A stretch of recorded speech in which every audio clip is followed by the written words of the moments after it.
drivers behind your lines. 3, 2, 1, go! And away they go. We see all 6 robots moving away in auto.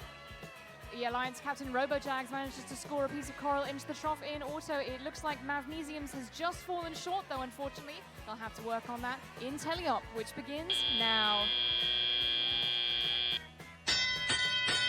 And off they go. Immediately we see Joko Robos trying to get some of the algae out from the reef. Meanwhile, their Alliance partner, the Chargers, looking to get one of the pieces of coral from the human player station. Over here on the blue side of the field, we see an attempt to put some of the coral up top by Cortex, but it just misses, unfortunately. We do have a piece of coral algae thrown up into the net. Bite Force taking more bits of coral from the reef and placing them down into the processor. Meanwhile, we have team captains Magnesium scoring a piece of coral into the trough. Their Alliance partner Cortex getting a piece of coral onto that mid-level of the reef. On the Red Alliance side, we have 2 pieces of coral up top on the top branch of the reef. It looks like our Alliance captains Robojags are going to place another piece of coral into the trough. Meanwhile, the Chargers are going to try and find a place to put that piece of coral up high. Looks like Bite Force has come over to the Red Alliance side of the field to play some defense. They're blocking off one of the human player stations. Robojags have another piece of coral. They're going to try and put it in the trough now.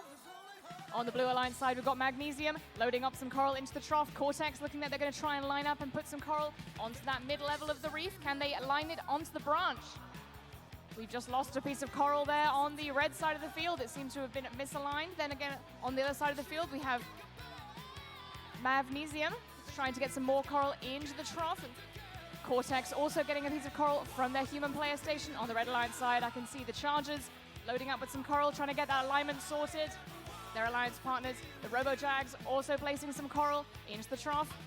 It looks like Joko Robo is having some issues moving at the moment. They're trying to make their way slowly over to the center field for the end game. We've got Bite Force trying to get a piece of the algae off of that reef. They weren't able to snag it into their catching mechanism, though, unfortunately. We've got Magnesium, Alliance captains, ferrying more coral over. They're going to put it in the trough. We've only got about 30 seconds left to go, though. Can they do that and make it over to the end zone in time?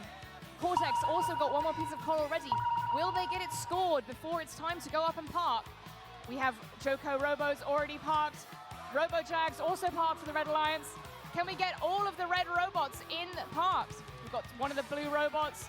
Doesn't look like the other ones are going to get over there in time, perhaps. We've only got a few seconds left. That's going to be a very close finish. This match goes to the Red Alliance, with a very close score of 65 for Alliance 3 and 62 for Alliance 8. This means that Alliance 3 will advance to the lower bracket round